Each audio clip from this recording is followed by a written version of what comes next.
So glad. I've been looking forward to being here with all of you. And if you'll take your Bibles out and turn with me to Daniel chapter 10. We've been working through Daniel, and I would have never imagined we'd still be there if I wasn't so rudely interrupted by my heart issues. But we're in chapter 10 and moving into the last section of the book. Now, as you're studying through, because it's been 3 months since we've had a chance to look at this book, I want to step back and just remind you that as we're working through the book of Daniel, there are two major themes that run through the book. The first is what we find in chapters 1 through 6 as we read about these character traits that are represented in Daniel. These 9 separate character traits that God is looking for in all of our lives as well.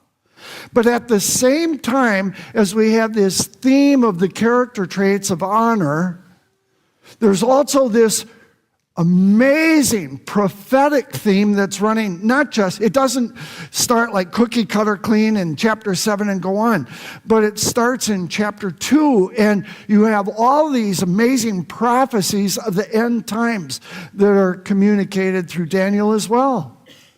Now, when we get to chapter 10, we're beginning to close out all of these great visions. And when you look at chapter 10, chapter 11, and chapter 12, this is it. This is the climax of the whole story.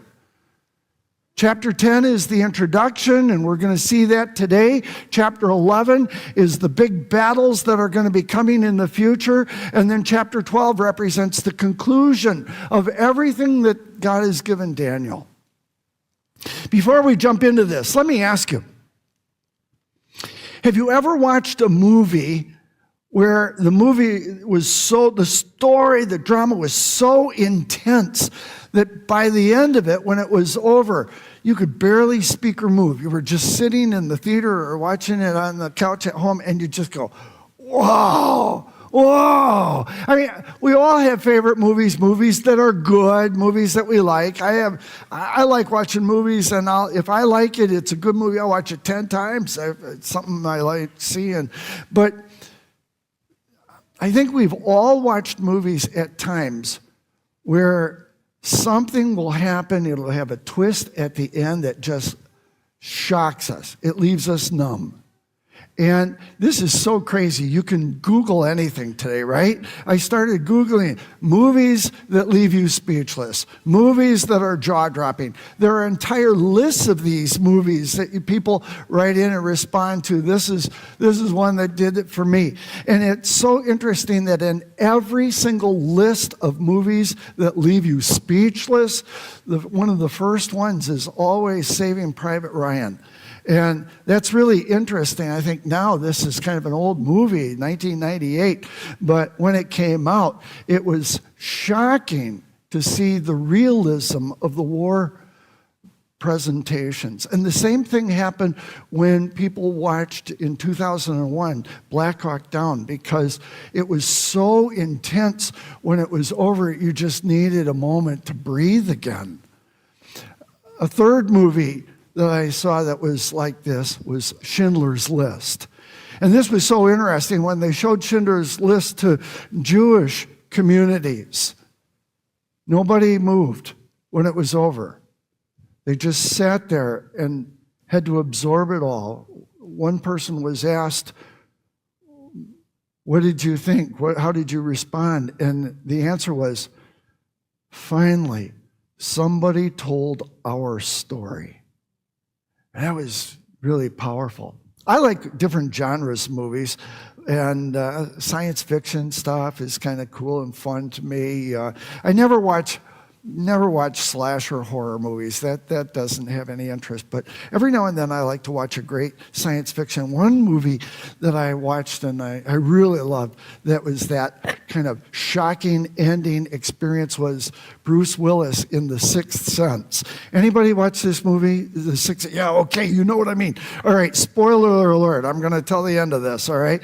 You're watching Bruce Willis, who's a counselor, and you see him interacting with his wife. He's talking talking to her. She never responds to him. You know that there's tension. You know that there's frustration there on his part. He's trying to work through things. And then as he's trying to deal with his wife, all of a sudden he meets and sees this kid who's been dead. He sees his ghost, and the kid starts talking to him, and now he starts having this dual thing going on through the movie. I think this is Bruce Willis's best movie. And he talks to his wife. She never responds. He talks to the kid, and he helps deal with issues there. And then you go through the whole movie, an hour and a half, and you go, what's going on? What's going on? And then the final scene is where you find out that Bruce Willis's character has been dead through the whole movie. You go, that makes sense. And you, okay, I hope I didn't ruin it for you. One more movie, I'll tell you, I had the same numb moment. And I like the old Marvel movies. None of the new stuff is worth your time, but I like the old stuff. And Infinity War, how many saw Infinity War? All right, yeah, almost everybody here. So you're watching this. Thanos gets that final stone. He puts it in the glove. He snaps his finger. You've been watching all these heroes in all these movies, and they're all fighting this big war. All of a sudden, Thanos snaps his finger, and you watch these people just disintegrate, right? And I'm watching, no. And then you realize in this snap, he also killed half of the people who were on the earth. And you just, when it's over, I can remember like it was yesterday. Get me another bucket of popcorn. I need it. You know, it was just so amazing. Every now and then there will be a great Christian movie that does the same thing. A couple weeks ago, Krista went and saw I Can Only Imagine 2. Now, I saw the first one, loved it, but Krista came home. Oh, Steve, you got to see this movie. I just sat there. When it was over, I couldn't move. I couldn't get up. I just sat in my seat and cried. And I think we've all had moments where we've seen something. It was so dramatic, so powerful, so impacting that it just left us speechless, numb. And that's exactly what happened to Daniel in chapter 10. Daniel is living his life, and all of a sudden he has two incredible, wondrous visions that both caused him to be numb and speechless. The first one is in verse 1, where he sees this great war that's happening. And it was so overwhelming, he was numb. The same thing happens in verses 4 through 19 when he sees this angelic presence. We read about both of these moments when in verse 1 he starts, and there's just a point of historical information that kind of sets it up when he says, in the 3rd year of Cyrus, the king of Persia. Daniel is an old man. He's towards the end of his life. He's right around 80 years old at this point. He's been faithful and serving God in Babylon for almost his entire life now. He was taken to Babylon as a teenager. And this is so significant when he just gives us this one little point. It's the 3rd year of Cyrus the king. And it helps us understand the conflict that's happening, not just in Daniel, but all around him. And there are 4 reasons there's this conflict that's happening. The first is that Cyrus has already said to the Jewish people, you can go back to your homeland now. I'm releasing you. The captivity period is done. But there's this tension. There's this conflict that's going on among the Jews because after 70 years in Babylon, most of them have gotten comfortable. And they're saying, well, I don't know if I want to go back home now. I have a home, I have a family, I have a job, I've gotten used to it here. Why do I want to go home to all of that desert stuff and have to rebuild everything? And there were people who were freed to go home that just said, I don't know if I want to. And then for the ones who had returned to Israel, the ones who were in Jerusalem, they're in conflict. They're going, This place is a mess. What are we going to do first? Who's going to be in charge? What are we going to do? And not only are they debating in conflict among themselves, but the neighboring pagans, the Gentiles, are also coming at them as they're in Jerusalem, and they're ridiculing them, causing them all sorts of conflict and suffering. And they're going, whoa, this is a tough time to be a Jew. We do see this conflict inside of Daniel as he's reacting to these visions. And then finally, we understand from this story that there is a greater conflict than just what Daniel's experiencing, what the Jews are experiencing, and it is this intense warfare that's taking place between spirit beings. It's on a completely different level, but it's just as real, just as intense, and it's overwhelming. Daniel writes about these experiences that he has when he sees the war, and then when he understands and what's going on from the spirit realm, when in verse 1 we read again, in the 3rd year of Cyrus the king of Persia, a revelation, a vision was given to Daniel. Its message was true, and it concerned a great war. And this is important. He represents this in the singular war. There is a great war. The understanding of the message came to him in a vision. At that time, and now he switches to first person, at that time, I, Daniel, mourned for 3 weeks. I was absolutely numb. I ate no food, no meat or wine touched my lips. I used no lotions. I barely even bathed. I was just absolutely broken for 3 weeks. And then we pick up in verse 4. With the next major event that left him numb. On the 24th day of the first month, I was standing on the bank of the great river Tigris. I looked up, and there before me was a man dressed in linen with a belt of fine gold around his waist. His body was like topaz. His face was like lightning. His eyes were like flaming torches. His arms and his legs were gleaming like burnished bronze. His voice sounded like a multitude of people. Can you imagine having one person who sounded like a stadium of people? Now, this is really interesting. Let's hit the pause button for a second. And I'll share with you that theologians have sometimes thought that Daniel was seeing a pre-birth or pre-incarnate appearance of Jesus here. And the reason that they believe that is because in Revelation 1, verses 13 and 14, when John sees Jesus in heaven, the description of Jesus is almost identical to this angelic being that Daniel is seeing. Now, again, some theologians believe it was Jesus, but most do not. I don't think it's anywhere close to Jesus, because as we continue in the story, we realize that this angel is not all-powerful. He needs help. He needs to be told what to do. When Jesus is infinite, he's all-powerful, he's the one who makes decisions. He doesn't have to be told what to do in any way. But it is an interesting theological note that there are similarities that have caused people to think this. Now, Daniel picks up in verse 7, I, Daniel, was the only one who saw this angelic being. I'm the only one who saw this vision. Those who were with me did not see it, but they were overwhelmed at just the presence of this person. Those who were with me did not see it, but such terror overwhelmed them that they ran, they hid themselves.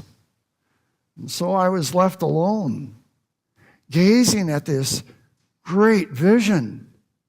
And I had absolutely no strength left. My face turned deathly pale, and I was helpless. This is so interesting, the way that the Hebrew reads in that last sentence. My face turned deathly pale, and I was helpless. The New English Bible translates that whole last sentence by saying, Daniel wrote, I became a sorry figure of a man. Wow. He goes on in this chapter to describe how numb he was and what the feeling was like when we read in verse 8, my strength left me, my face grew deathly pale, and I felt very weak. Verse 9, I fainted and I lay there with my face to the ground. Verse 10, I was still trembling to my hands and knees. Verse 11, I stood up, still trembling. Verse 15, I looked down at the ground, unable to say a word. The angel comes over and touches him. Come on, get up, get up. In verse 16, when I could speak, I said, I'm very weak. My strength is gone and I can hardly breathe. Wow. Wow. And that's the setup for where we're going. The introduction to this whole thing is all about Daniel's overwhelmed trauma as he's experiencing these visions. And then chapter 11 picks up with the great war that he saw in chapter 10. And chapter 11 describes these battles that are going to take place. Now, what's really interesting here is when you're reading through chapter 11 and you start seeing all of these wars that are being described, there's a little bit of a verbal conflict, a literary conflict here between what Daniel has already said and what he's describing in all of these different battles. And the answer to this, why did Daniel say, I saw one great war, when in chapter 11 you have a whole list of battles that are being described? And here's the answer. Daniel 11 represents not just one great war, but a whole series of battles that are found there. And why is there a difference between the phrase one great war and all these different 2,500 years worth of battles? Here's the answer. All of this, all of these different wars that are read about in chapter 11, all of them are represented as simply part of this great cosmic spiritual war that started in the Garden of Eden with Satan, and it will not end until the defeat of Satan and the Antichrist by Jesus at the end of the millennium.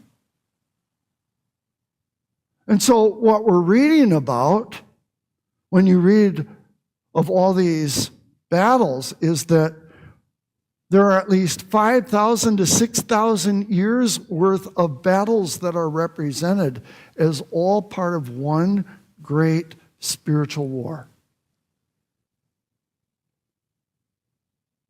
This is so interesting. In fact, a great teacher named Ronald Wallace says, for the Christian who is reading the Word and wants to understand it, you just have to step back and see the bigger picture.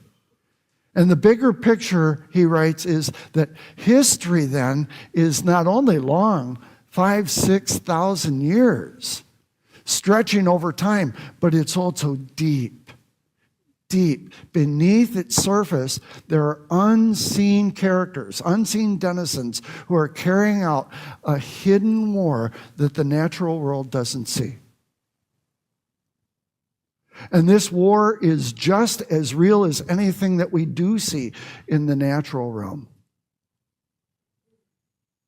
And these characters that are in the spiritual war are at work trying to decimate the people of God. This is really big. Daniel sees not just the battles, but he sees the war that's going on. When we get to verse 13, the angel is describing this spiritual dimension when he says the prince of the Persian kingdom. Now let's pause there because that's really important. It almost sounds like an earthly ruler, but it's not. He's saying that there is a king or a prince, a ruler over Persia, which is today the modern Iran, that has been the dominating, controlling influence of everything that happens in Persia or Iran. And this prince of the Persian kingdom that is shaping, guiding, and influencing the people and the politics of Persia was resisting on a spiritual level this angelic presence that is talking to Daniel. We don't know his name.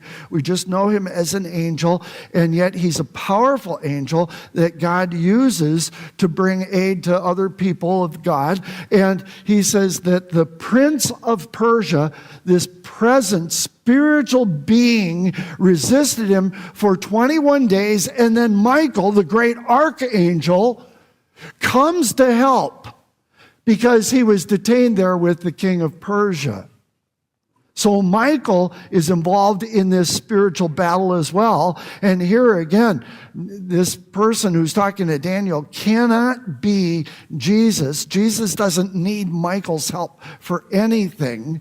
But Michael comes to help him, and he says in verse 14, now, because I've gotten help from Michael, I was able to come and explain to you everything that you saw in that vision in chapter 11 and let you know what's going to happen to your people in the future, for the vision concerns a time yet to come.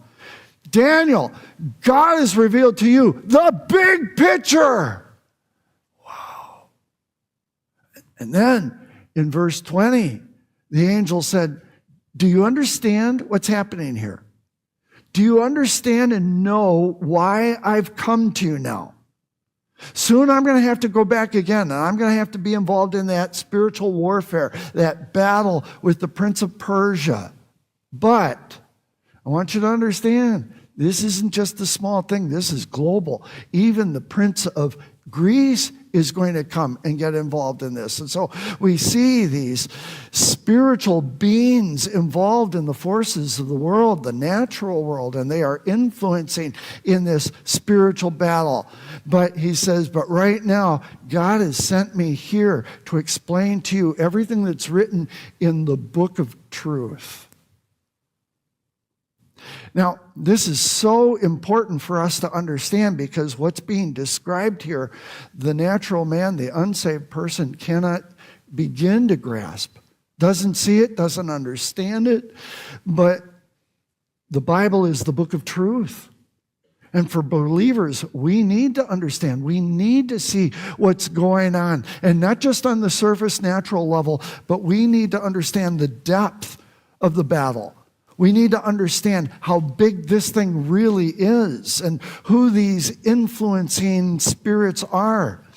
Herbert Leopold, one of the greatest of Bible scholars, writes and says, as he's describing the Prince of Persia, the Prince of Greece, and all these other spiritual influencers that are going on in the world from a negative perspective. And Leopold writes and says, bad angels, the angels who followed Satan in the original fall, bad angels who are called demons in the New Testament, are without a doubt referred to here, the Prince of Persia, the Prince of Greece. In the course of time, these demonic powers gained a very strong influence over certain nations and the governments of these nations. These exerting spiritual beings have helped shape the countries of the world and how they think and move and act. They became a controlling power. They used whatever resources they could muster to hamper God's work and to thwart his people. That's why this battle is going on. Ever since Satan declared war against God, he hates God, he hates the people of God, and these demons who followed Satan are now being used in this great cosmic battle, and we get a rare glimpse behind the scene of world history. What God shows Daniel is so unbelievable, it's so rare, but it's so real. These are spiritual forces that are at work, that are far in excess of what men who disregard revelation, the unbeliever who doesn't believe that the Bible is true, they don't get it at all. But God has given it to us so that we can understand both the width and the depth of the war that's going on. And listen, understand this. As the angel is describing this and saying, you need to understand these are the things, the influences that have shaped the world that we live in today. This is what's going to be happening in the future. Paul writes to those of us who are believers and says, don't be ignorant about this. And don't be disengaged and passive.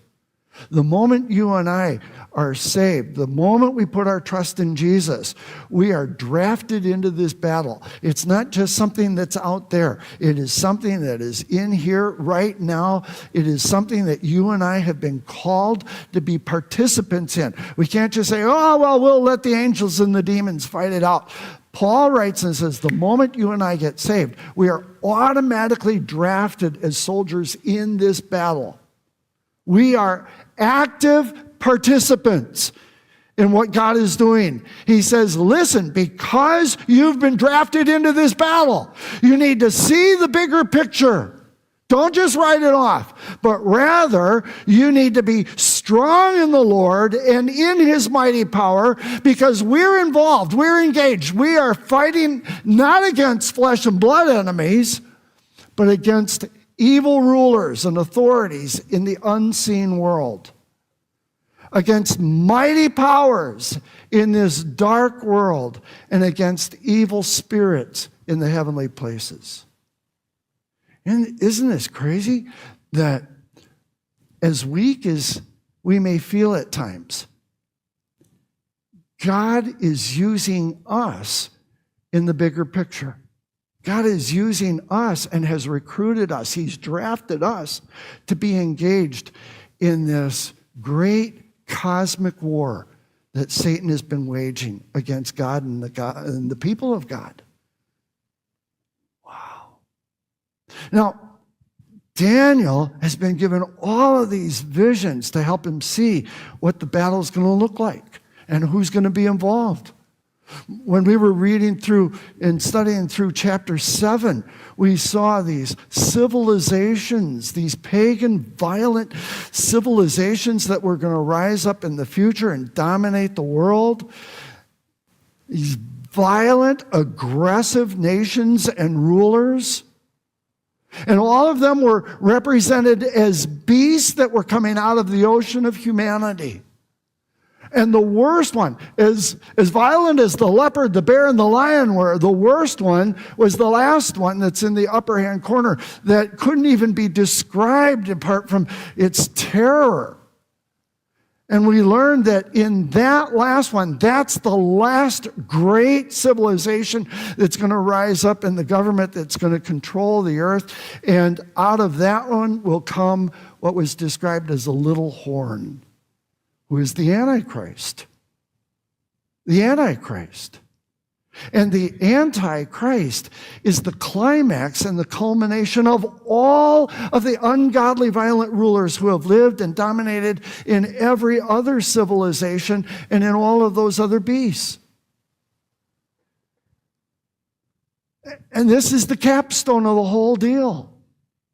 Now, this is really unique because when John is writing about the Antichrist, and let me just tell you, half of Christianity who does not interpret the scriptures literally, but rather symbolically, doesn't think that there is going to be an Antichrist. It's just a spirit of the age. But when you understand and interpret the scriptures from a literal perspective, you start to see things in 3D that you couldn't have seen before. And John is very clear to Christians when John writes in 1 John 2, "Dear children, this is the last hour." We're already living in the end times. And if that was true about John 2,000 years ago, we're even closer to the end now.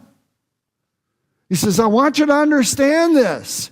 There is an Antichrist coming. You've heard about it. You've read about it ever since Daniel. But even now, many Antichrists have come. And this causes people to go, wait a minute. Is there one or many? And the answer is yes. Or both. There are many who are in the spirit of the Antichrist that are all preparing us for the last one, the great one. In fact, if you want to put it in the vernacular, the idiom might be, this is the way that John is saying it. Every evil, ungodly, and destructive ruler who's ever lived, who's ever shaped national politics and culture, every evil, ungodly, destructive ruler has been nothing but a dress rehearsal for the final show. The Antichrist is going to come. And there's nothing that we're going to do that's going to stop it. God has already declared this will happen. And the Antichrist, as we read about him in Daniel chapter 7, and we read about him in Revelation, in so many of the letters that Paul wrote, is a person who is going to literally, spiritually be chosen by Satan, driven by Satan, and empowered by Satan. And to make sure that we understand, this isn't just something that's symbolic. It's not just the spirit of the age. Paul writes in 2 Thessalonians chapter 2 about how literal this person is going to be when he says, this singular man will come to do the work of Satan with counterfeit power and signs and miracles. He will use every kind of evil deception to fool those who are already on their way to destruction.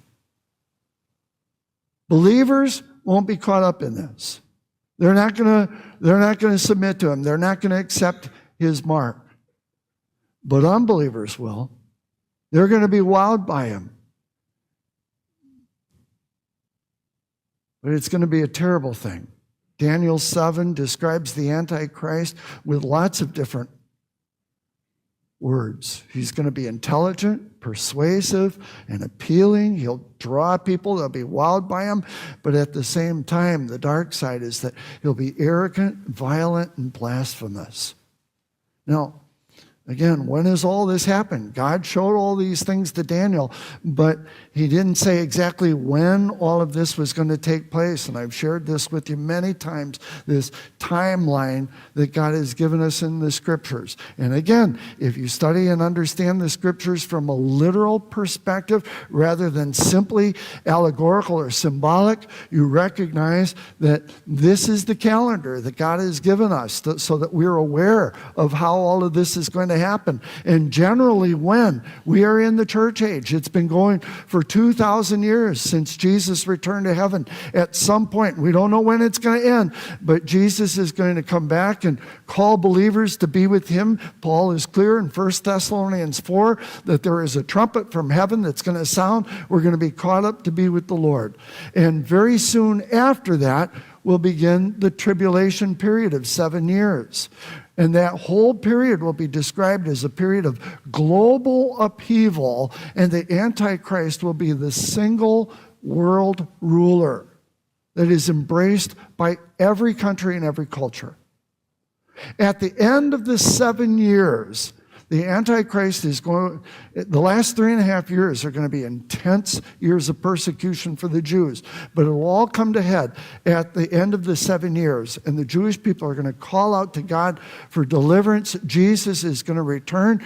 We read about the glorious appearing of Jesus as he rides out of heaven on a white horse. We come with him, and he defeats the armies of the world at the Battle of Armageddon and establishes the millennial reign in which Jesus is ruling in Jerusalem from the throne of David for 1,000 years.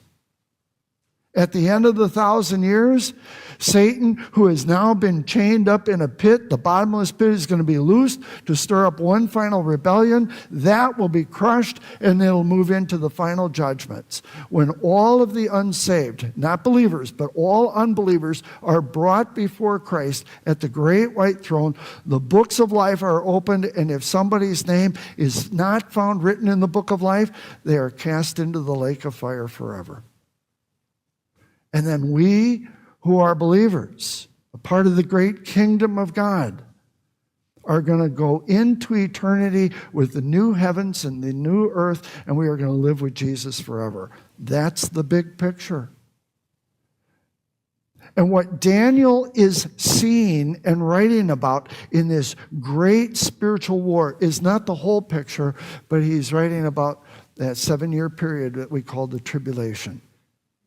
And Daniel 9 gives us the boundaries of when it starts and when it finishes. And we're told very clearly it all starts when the Antichrist signs a covenant agreement with the Israelites. Now, let me just tell you, he's not going to be wearing a name tag that says Antichrist. All right? But that's how you know who it is. And I am convinced that the whole point of the covenant is to allow Israel to rebuild their temple, start sacrifices again, because we're told very specifically in the same verse that at the 3.5-year mark, the Antichrist is going to step in, he's going to discontinue sacrifices, and he is going to set up his own throne in the temple and desecrate it. And he has made it a covenant of death with the Jewish people that started it. And at the 3.5-year mark, he is going to turn on them, he's going to break the covenant, and he is going to unleash all of the forces and the power of hell itself on Israel. In fact, we're told very specifically by Zechariah the prophet that in just a 3.5-year period, 2/3 of all the Jews are going to die.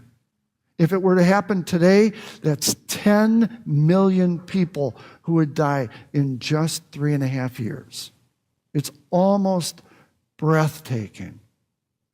It leaves us numb when we understand the impact and the scope of this.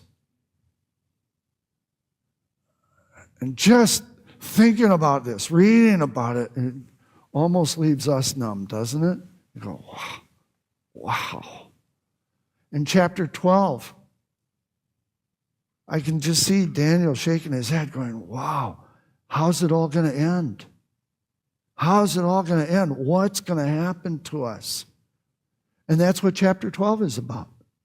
In fact, in chapter 12, verse 7, this angelic being, the one who is dressed in linen, raises both hands. This is so strong, so intense.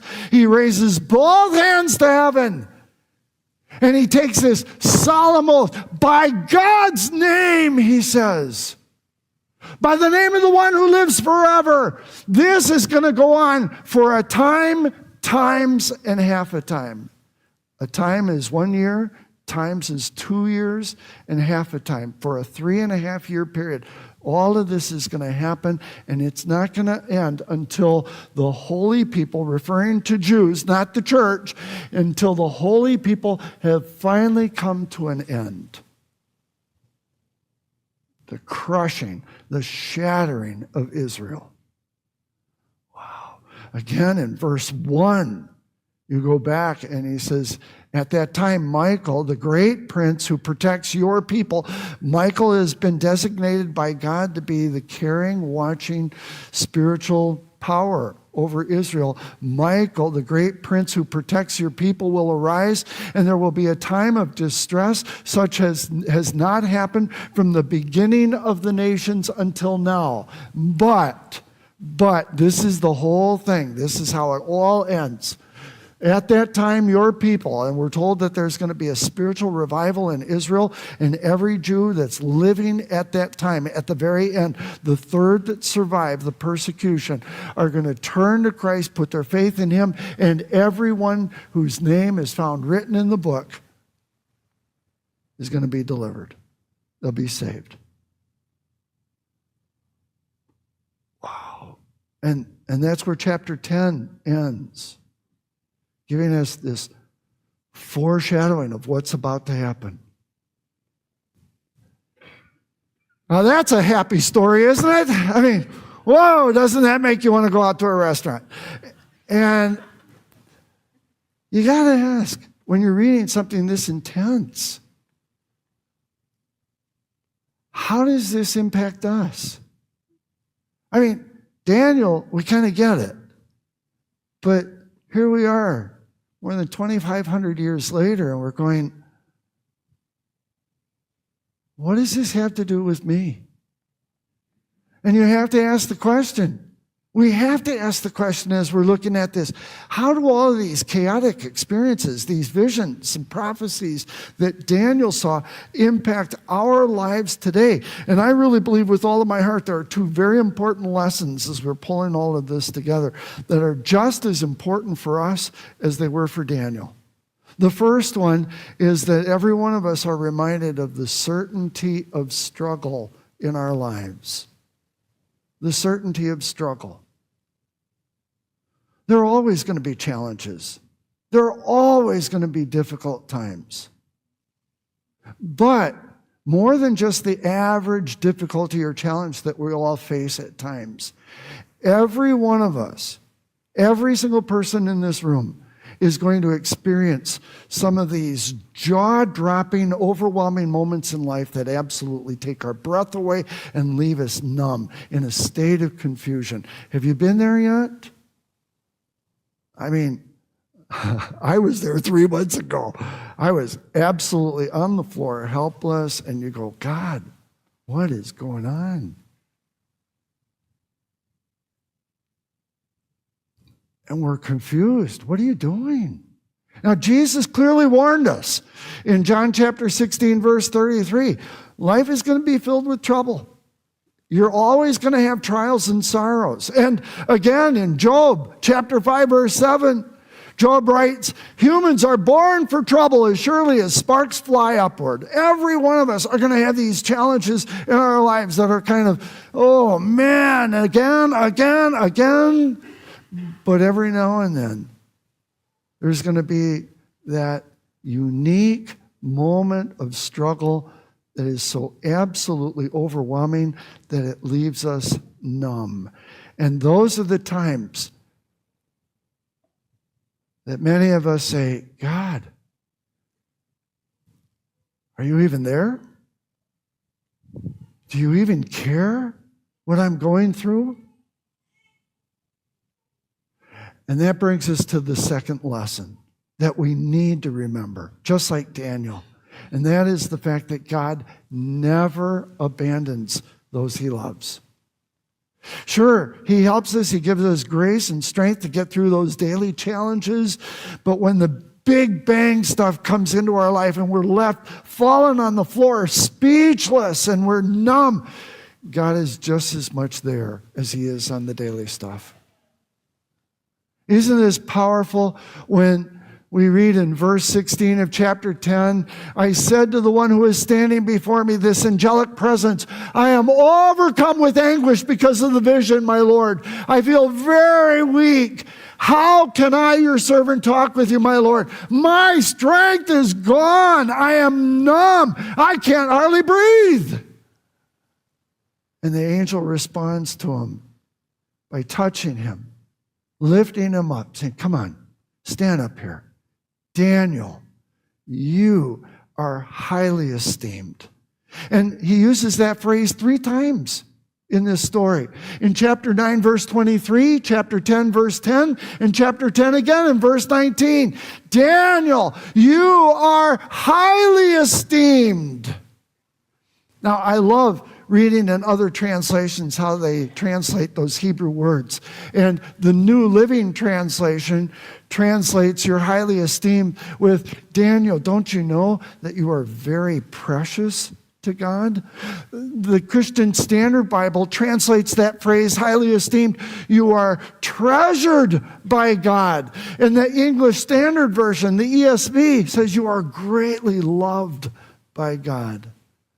Daniel, I know you're overwhelmed. Daniel, I know you feel like you're completely numb, but you're also loved by God. He hasn't abandoned you. We see it again in verses 18 and 19 when we read, again, the one who looked like a man touched me. He gave me strength and he said, don't be afraid. Stop being afraid, literally. Because you are highly esteemed. You are precious to God. And then at the end of verse 19, notice the words that the angel says. Peace. Peace. Shalom. Shalom isn't just the absence of conflict. Shalom is a state of settledness. When it feels like your life is falling apart, when you are absolutely numb, God comes to us and says, peace, peace. Your life is precious to me. Be settled. Don't fall apart. Be strong. In fact, twice the same verb is used at the end of verse 19. Be strong. Be strong. Be confident in the knowledge that you are precious to God. And this is exactly what the writer of Hebrews says to each of us. To each of us, not Daniel. God has said to you in every circumstance of your life, no matter how numb you may feel in the moment, I will never fail you. I will never abandon you. And it's because God promises He will always be with us and never abandon us that I sense confidence and peace. I can say the Lord's my helper. I'm not going to be afraid. I'm not going to be afraid. Isaiah puts it this way in Isaiah 26, that you and I, when we're going through these big bang collapse moments in life, if we are willing to put our confidence in the Lord, if we are focusing and our thoughts are fixed on Him, He will keep us in what? Perfect peace. Because we trust in Him. Let me close with one last verse. And I love this from Philippians chapter 4. When Paul writes and says that in those big bang numbing moments, those experiences that are so overwhelming, you can still experience God's shalom, His peace, His settledness, which exceeds, it transcends anything that we can understand from a natural perspective. And it's His peace, His shalom that will guard your hearts and your minds as you live in Christ Jesus. And that's God's promise to you, just as much as it was to Daniel. So, when that thing comes up in your life, it may be a relational issue, a health issue, a financial issue, an employment issue, something that just would naturally take your breath away. Instead of falling apart, fall on God. Instead of falling apart, just fall on God. Put your confidence in Him, and His peace will saturate your heart and mind, your entire life. And next week when we come back, we're jumping into the big vision that God gave Daniel about the war, the coming battles, the wars that are going to take place. And we're going to see how intense this is and how it just prepares the world stage for what it's going to look like when the Antichrist is here, all right? So I'll look forward to going through that with you next week. Let's have a word of prayer, and with your heads bowed.